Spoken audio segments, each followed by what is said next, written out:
Welcome back to Flip That Script. I'm Holly, And I'm Dana.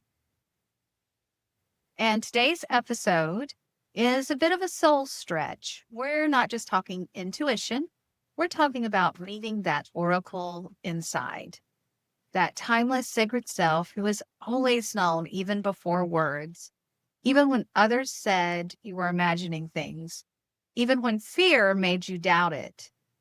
Even when your intuition whispered in dreams and gut feelings and goosebumps, and you brushed it aside. This is a sacred conversation about the intuitive gifts that we're born with and the subconscious blocks that keep us from fully trusting them. If you've ever questioned your instincts, suppressed your knowing, or felt like you were too sensitive, too magical, or even too much, this is for you. So, you'll learn how hypnosis can gently quiet the mind and create space for you to access your inner knowing. It's the part of you that sees with soul eyes and speaks in symbols, energy, and a deep truth. And we'll touch on topics like why we fear our intuition and how that fear got planted there in the first place. We'll discuss how hypnosis can help you unlock and even amplify, and you can trust your intuitive gifts. So, right from the start here, we just wanted to touch on the topic of intuition and religion or psychic abilities in religion. Intuition has always been in the church, it's just dressed up differently. So, let's start here. Intuition is not anti religious, it's ancient, and in nearly every faith, it's already woven in, just under different names. So, what one person might call inner knowing, religion calls it discernment or hearing God's voice. Gut feelings are sometimes called spiritual prompting. Psychic visions and dreams are called prophetic dreams or revelation. Automatic writing or channeling is often called spirit led or inspired by God. And your inner oracle or your intuition is often called Holy Spirit's guidance. Downloads or insights are known as divine messages or answers to prayers. So when a Christian says, God put this on my heart, or I felt the Spirit speak to me, they are describing the same energetic experience a mystic might call intuitive guidance or soul whispers. So intuition is a natural gift that we have all been given and that we all often use or ignore. So, the question then is, what is intuition? It's not a myth, it's really just a memory of repeated patterns and your inner voice telling you what's right and what's wrong. So, do you ever get that feeling, like that deep pull, that whisper in your gut before your brain has a chance to weigh in on it? That's intuition. It's not flaky, it's not fantasy, it's not crazy. It's ancient, it's primal, and it's yours. It's the language that we first knew how to speak before anyone taught us to doubt it. As babies, as children, we spoke intuition. We knew. It's sort of like when your baby knew you were out the room, right? Right. Without even seeing you leave. It's like some call it our ancestors talking to us as well. I'm not sure if you said that in Yes. that whole long thing you said. No, we didn't. But it is. I think those quiet whispers of that inner voice. And when you were talking about, how ancient it is as well, when we think of people like Joan of Arc, that or other people like Teresa of Davila, different ones like that, they were actually using intuition. And often people who used intuition eventually got punished when the church was done using them. The Bible itself contains prophets, dreams, interpreters, and seers. There is even a part of the Bible where the people sought out a seer, a witch, a medium to contact Samson Yeah. because they had questions for him after he passed. So, and even Jesus, for 40 days and 40 nights, went up the mountain and fasted to get enlightenment. And that was intuition. Intuition is your birthright. It's not betrayal. It's honoring your roots and trusting your inner voice, which I also think goes back to the ancestors, like you were saying. So, you weren't, we weren't born second guessing it. And this is what saved us for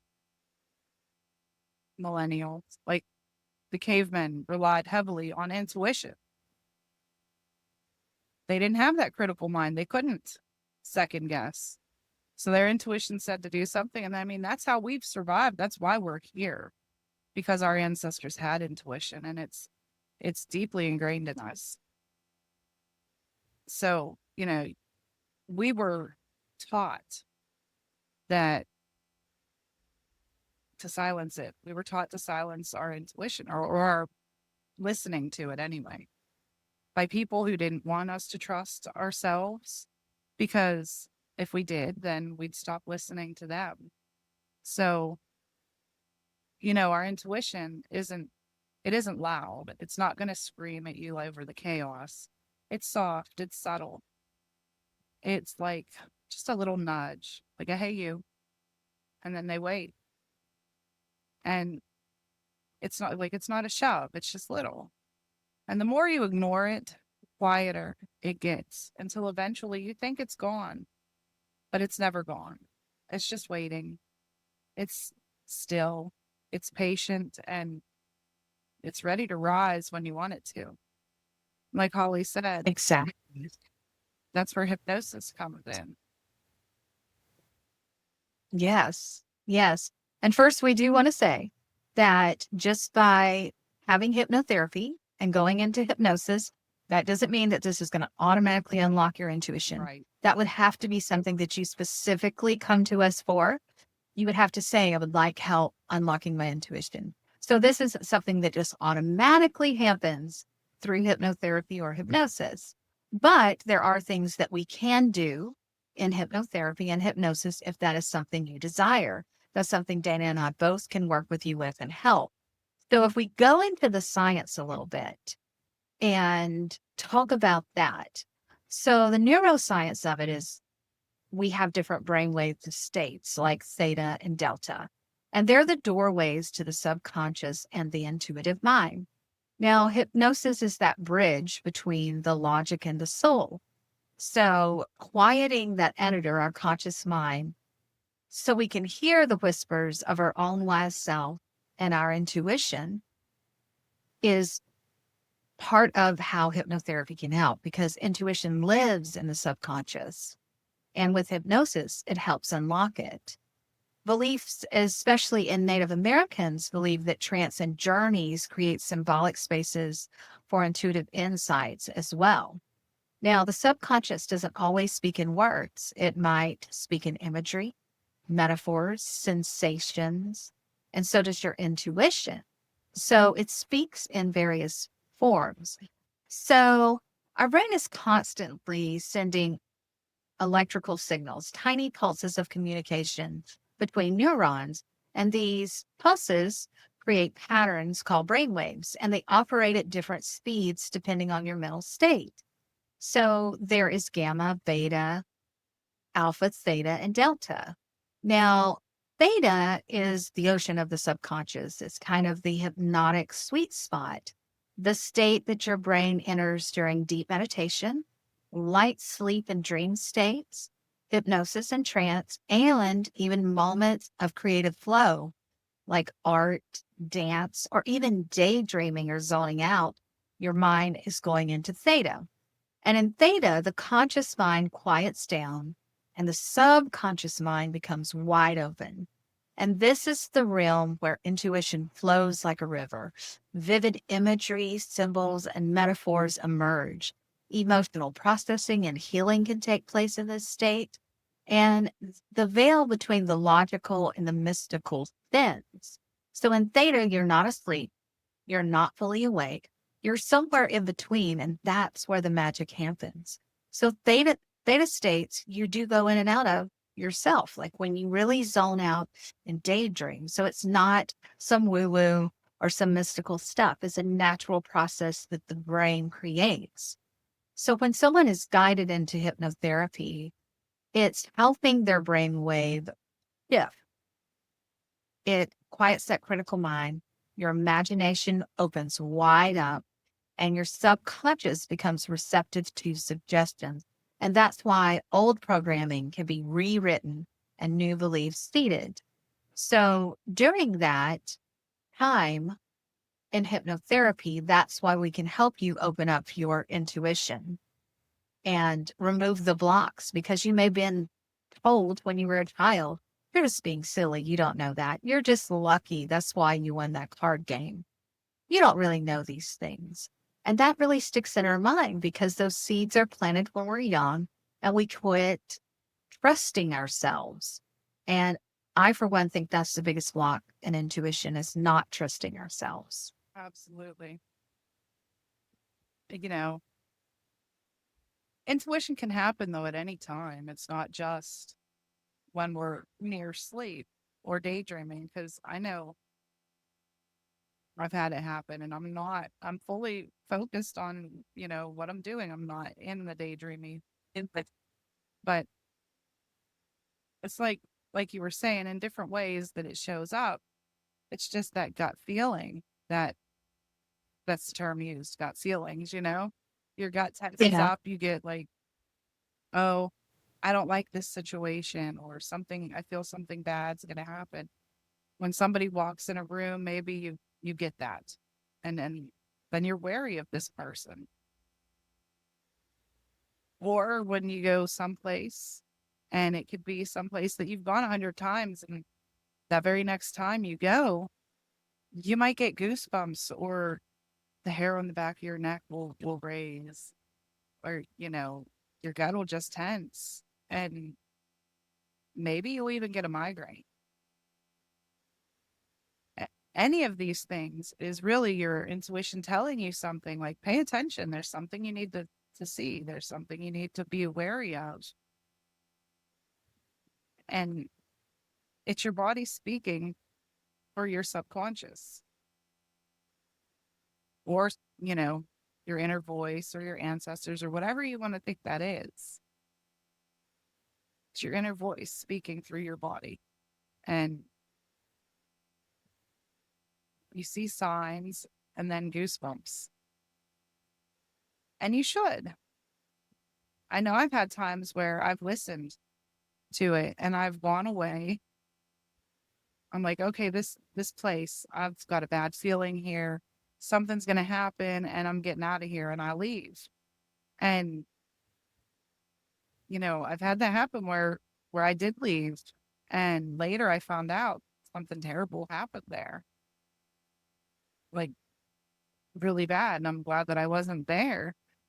And other times I leave, and then I hear nothing that happened. But I believe that it didn't happen because nothing bad happened, because I listened and I got out of there.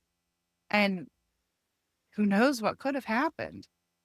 It could have been something terrible that happened just by me being there. So I changed the force because Yes, I I listened. completely believe that. Right. You listened.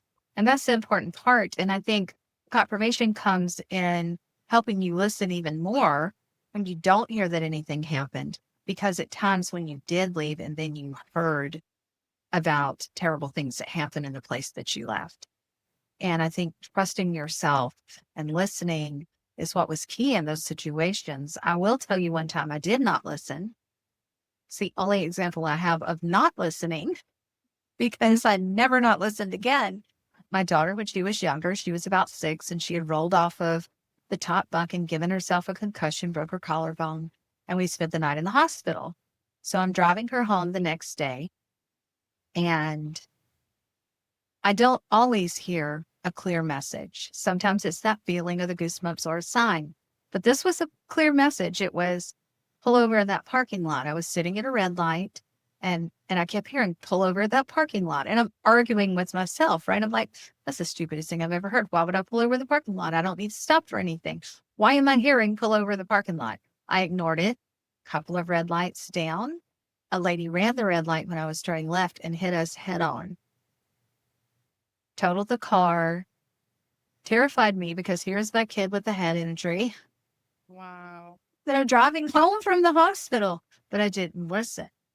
And I'm going to tell you, that did definitely teach me to listen from here on out.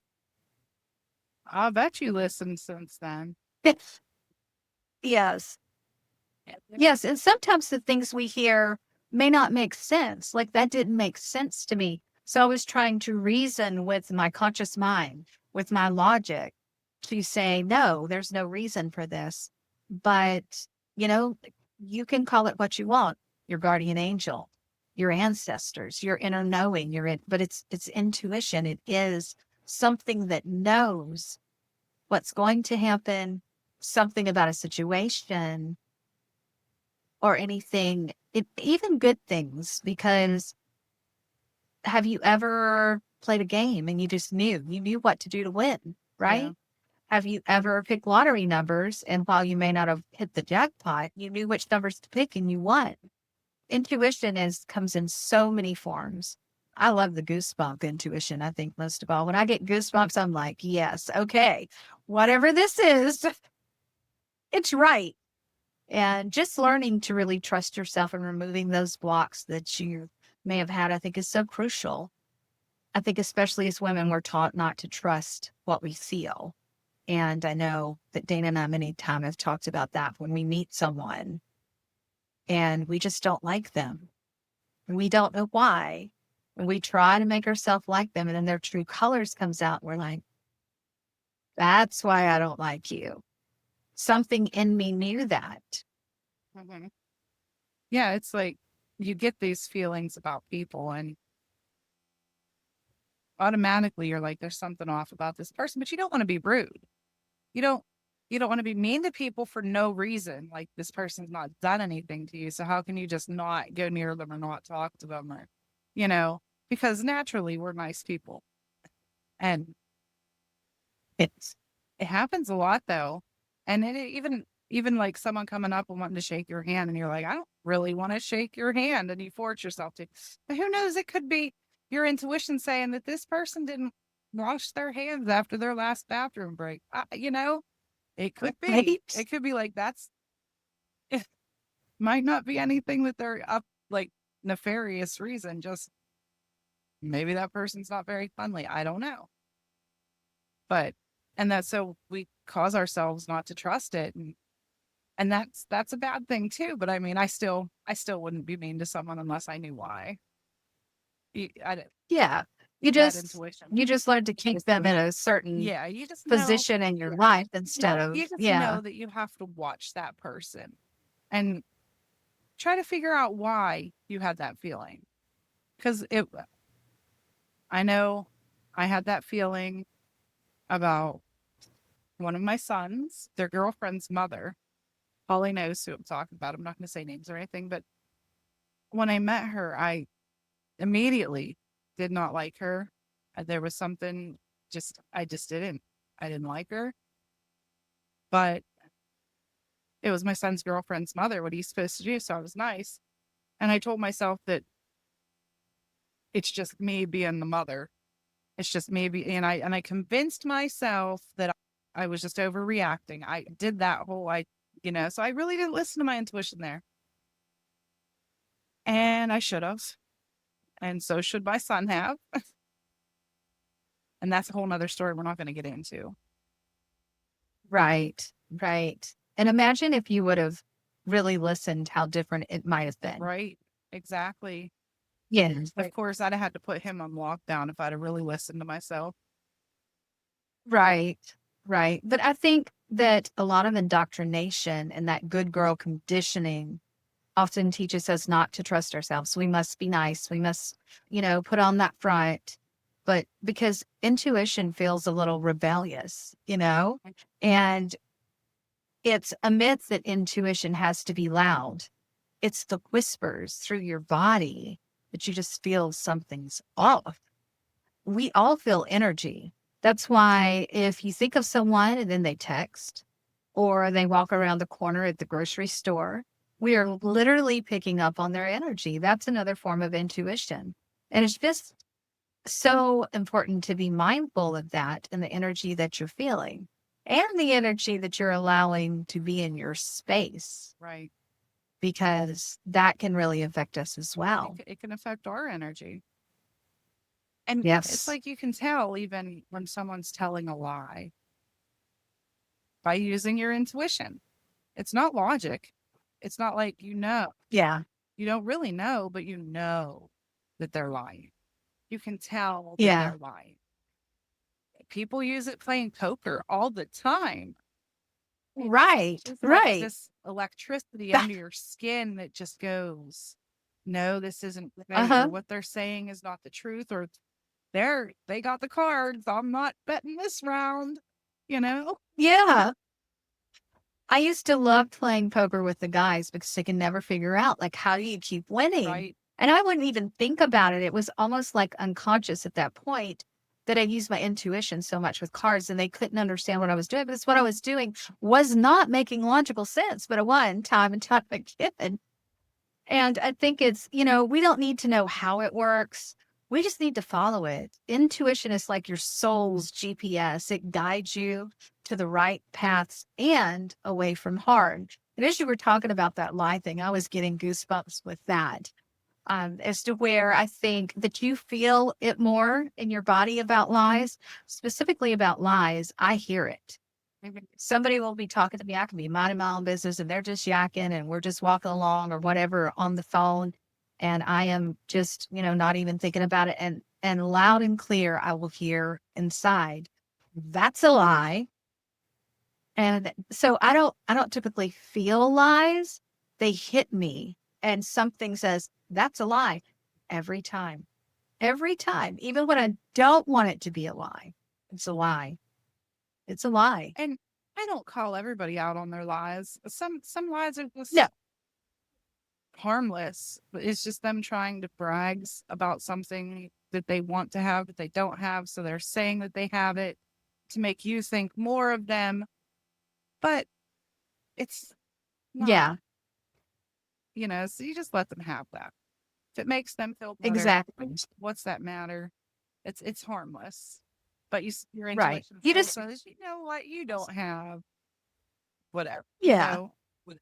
Yeah. You kind of just tuck it away. You kind of just tuck it away. Like I'm gonna tell you, 99 out of 100 times I don't say anything to someone if I know that they're lying. I just let them go on. But there's sometimes when I do. Sometimes when I feel that it's necessary. But most of the time, yeah, you just kind of tuck it in the back of your mind and go on because a lot of it is Yeah. harmless. Unless it But then you hurts. kind of know, yeah, it's not hurting anyone. Exactly. Exactly. Some things that you can definitely do to help with your intuition is journaling on what would your life look like if you trusted that gut feeling, that inner knowing completely. How would that change your life? Can you imagine if we all just trusted? What a different world that would be. And I think journaling on that really, really happens. And getting into creative flow. Have you ever been in that flow? When just you don't even know, like dancing. It just your body is just moving, or painting.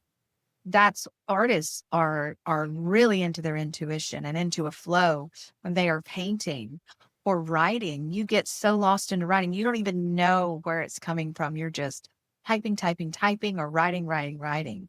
So practice the creative flow because that can also help you fine tune your intuition, nature immersion, meditation, dream journaling, because a lot of times intuition can come in through your dreams, but it's often in metaphors. Our dreams are most often not literal dreams. They are typically metaphors. And also asking for guidance or a question before you go to sleep, you may have the answer when you wake up. Another thing is, I don't think we've talked about this yet, but like when you have a close bond with someone or your children, sometimes you just know that they need you to call them or you need to call and make sure they're okay because something is telling you, something's nagging at you, and you know who you're calling. Like, you know who you need to call. It's not like, oh, somebody's going to do. No, it's like, oh, Holly, I heard, no, call Holly. Are you okay? I had to hear your voice. What's going on? And it could be as simple as I have a cold today, Yeah. depending. So don't panic when you get that, but it is, I have to follow up on those. I can't not follow up on those ones. I If I ignored it and then something happened, I would not ever forgive myself. So I have to. I have to. And Right, right. And that's part of trusting yourself, right? yes, it. Some people were like, why would you think that about me?" No, I'm not thinking that. I'm wanting it or something. I don't want it. I just want to make sure you're okay. So honestly, I really don't silence mine anymore. And there are Yes. times, I can't say I never do, but I try not to. Yes. I try not to. I think there's a lot of reasons that we perhaps won't use our intuition. Fear of being wrong, social conditioning, self doubt, again, being silenced as a child, Yeah. told you don't know what you know, because there are times, and I'm sure Dana has heard me say this, that I will say, look, I know this. I don't know how I know it, but I know what I know, and I'm going to tell you. And this is what I'm telling you. No, I don't know how I know. I just know. But it's always right. It's always right. And it is hard to speak up. It's hard to say something that you feel like, oh my goodness, what if it's wrong? Right. What if I say this and it's wrong? But you really, again, is trusting that will start to even grow that intuition more and more. Exactly. So I remember one time when I was at a function and a lady had just got up and she had actually told about how she had been through all of this stuff, but her life had turned around and everything was going great. And I was given a message for this lady because intuition can come in forms of messages as well. Or some people might call that psychic ability. And like we went over, they call it um, God laying a message on your heart in church. And so I'm at this function and I heard a message for this lady, and it wasn't a good message. And I remember I wanted to leave so bad. I didn't want to have to tell her. I was new. I was brand new, right? But I could not leave. It wouldn't let me leave without telling her. And so I went up to her and I told her, I know that you've been through a lot, but you're going to go through a lot more, but you're going to be okay in the end. And of course, she's looking at me like I'm the crazy person, right? She is looking at me that way. I'm sure she's thinking it. And she was like, okay, but I think I'm fine. I think I'm going to be fine. Everything's already done. I've been through a whole lot. I can't see what more I can go through, right? However, the message was she was going to go through a lot more, but she had been carried through that and that she would be all right in the end. A little ways down, she got cancer. And she was all right in the end. And that was a tough message to give. And not that I wanted to see anything happen to her at all. And for a long time, I wondered, why was I supposed to give her that message? Oh. And I wonder. if that message, if you weren't supposed to give her that message, maybe that message is just the thing that got her through that. Her knowing that she got that message. And maybe she remembered it, even though it was months, you know. Maybe she remembered getting that message and going, oh, I wonder if this was what that message was, and remembered you saying that she was going to get through it. And I mean, Yeah, I've never thought about it like that. But that's true because our bodies listen to us, and maybe that did help her yeah, know that she was going to make it through the that cancer. could have And been she what she focused on, needed.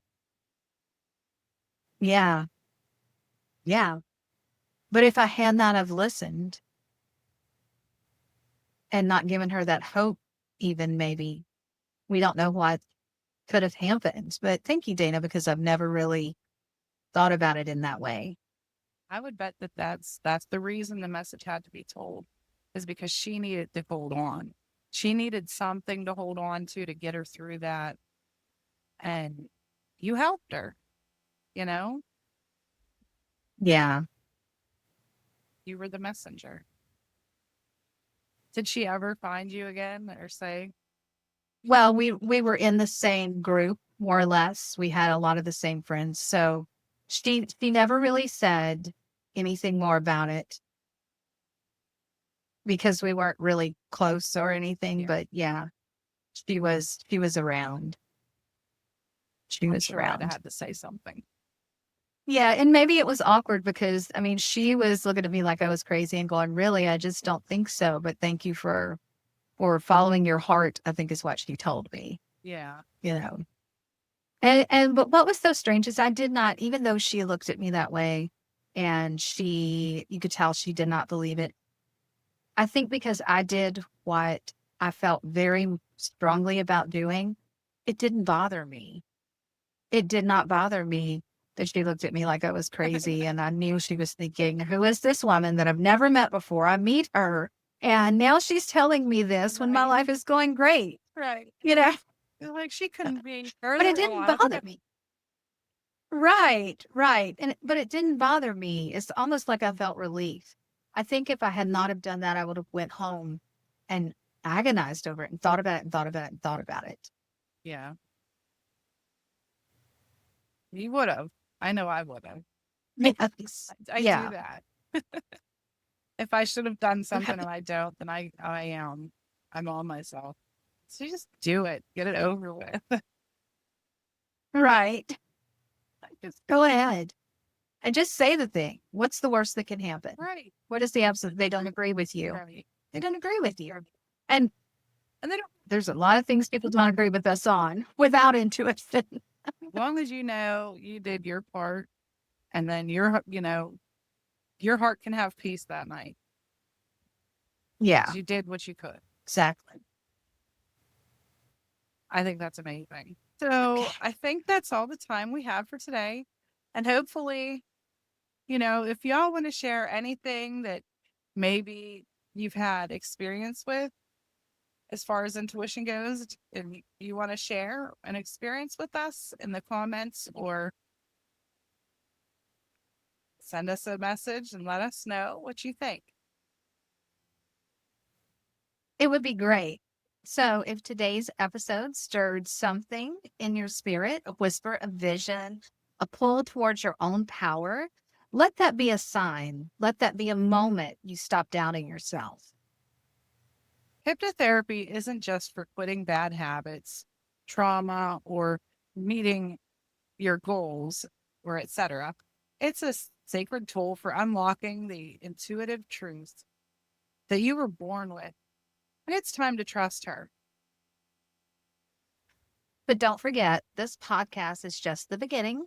You can join us every morning for live meditation at 9 a.m. Eastern, 8 a.m. Central on Zoom. A soul centered start to your day with breath work, gratitude, and visualization. And if your evenings need a little extra exhale, you can come relax with us for our Sunday night hypnotic imagery journeys at 8 p.m. Eastern, 7 p.m. Central. It's a sacred space to calm the nervous system and recharge your light and get reconnected with you. And for those ready to rise, our She Reigns Now retreat is coming the first weekend in October. So mark your calendars because this one's for the woman you're becoming. Our upcoming women's retreat isn't just a getaway, it's a coming home to yourself. So join us for a transformative experience where you will release old conditioning and rise in your intuitive power and remember the magic that's always lived inside of you. You'll be guided through powerful hypnotherapy journeys, embodied exercises, healing techniques, sacred sisterhood under the stars, and rising to your fullest potential to reach your dreams and goals. And you're not alone in this. Holly and I are both certified hypnotherapists, and we're here to walk this path beside you to help you flip that script and heal what was hidden and rise.